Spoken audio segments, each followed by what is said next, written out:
eThekwini Municipality has agreed to repatriate Mummy High Priest Peten-Amun to Egypt. The mummy is believed to have been taken to Durban in the late 1800s. We speak now to the Chairperson of the Governance and Human Capital Committee of eThekwini Municipality, that's Councillor Nkosenhle Madlala. Thank you very much, sir, for your time this afternoon. What do we need to know about how this mummy ended up in South Africa?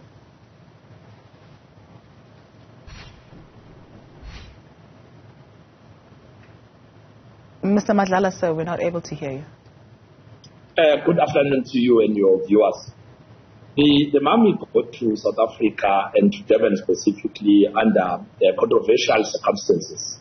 It is believed that a British officer who was stationed in Egypt at some point took a lot of artifacts from Egypt, and one of those artifacts was this mummy, which was then brought to Durban. But when it arrived here, it was not claimed from the post office, and therefore the authorities then handed it over to the then city council, and that is how we ended up with the mummy in Durban. What is the integrity of this artifact? It was some aspects were brought in somewhere around the 1980s to check the integrity of the mummy. It was taken for X-rays, CT scans, and other forms of scientific dating and all of that.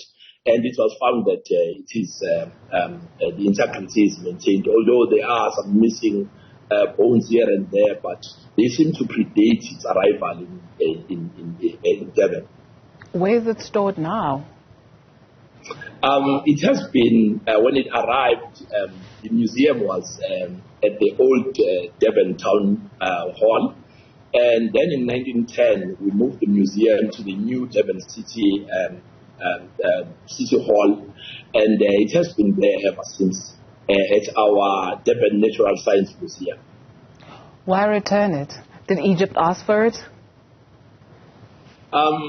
Look, we are committed as part of our democracy.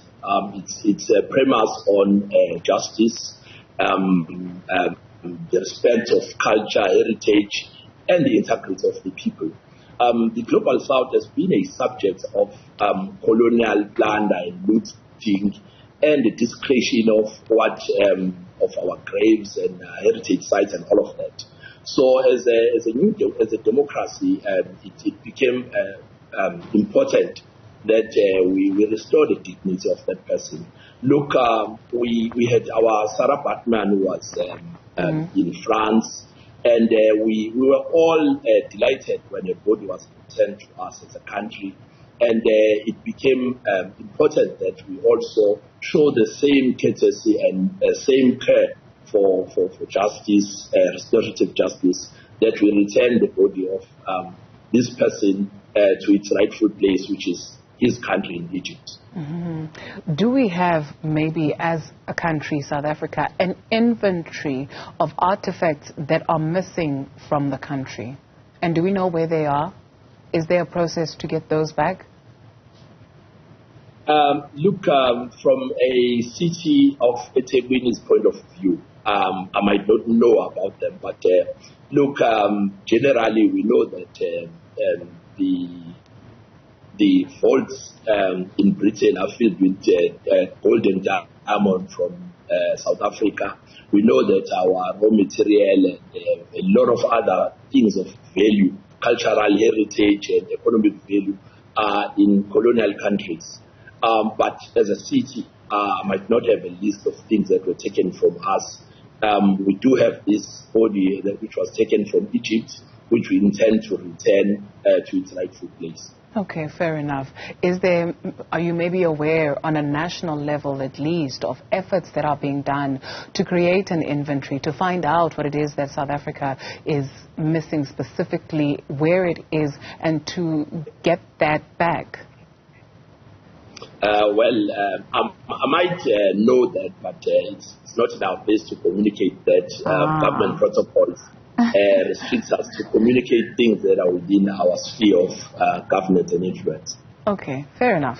We'll try and petition then the national people that are relevant to this. Maybe you can help us and you can pass on the information to our producer, Sinigetiwe Hlanze, so that we can follow up on that. And that is because there is a big debate that is happening about the return of looted African art, right? And so you've got countries like Nigeria that are doing incredible work, that are also sensitizing their population as to why this is important. Because if you and I want to see maybe the Benin bronzes, we're going to have to catch a flight from here, go probably connect somewhere, go to London, pay, or even France, pay to get into the Louvre, pay to make sure that you have accommodation. And you see that economy that is created, that is something that we can possibly replicate for the continent. And so what are the conversations maybe? Are you at least at liberty to tell us what conversations we're having about that on a bigger scale?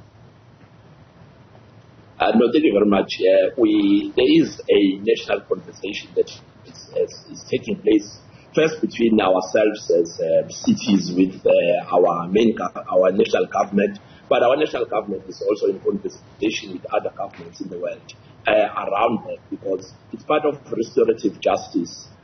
It's part of the decolonization agenda, and it's part of the restorative justice that needs to happen to the people of the global south. So there is a conversation. I'm sure if you speak to relevant people at the airport, they will be able to take you through those conversations. And we are sure that the gesture that we are doing as South Africa through the city of eThekwini will go a long way in inspiring other cities and inspiring other people around the world to follow suit. Is this particular artifact the only one that the city is in possession of? Are there others? Will there be other repatriation efforts? This is the only one that we are aware of.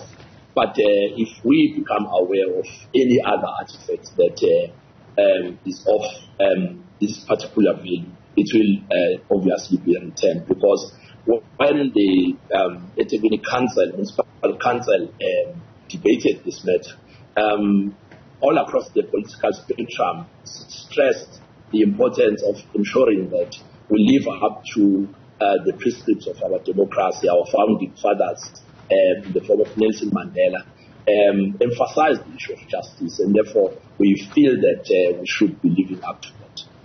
Sir, before I let you go, are we ready for the artifacts that are going to be coming back home? There's a particular museum in KwaZulu-Natal, I forget the specific municipality, but that was recently vandalized, right? And monies were spent, millions were spent into creating this particular museum, but it has since met its ruin. And so, what are we ready? Are we ready to have these collections back and to realize the economic potential that they carry as well? Well, eThekwini has some of the best museums in the world, and it is ready to receive whatever artifacts that will be coming our way.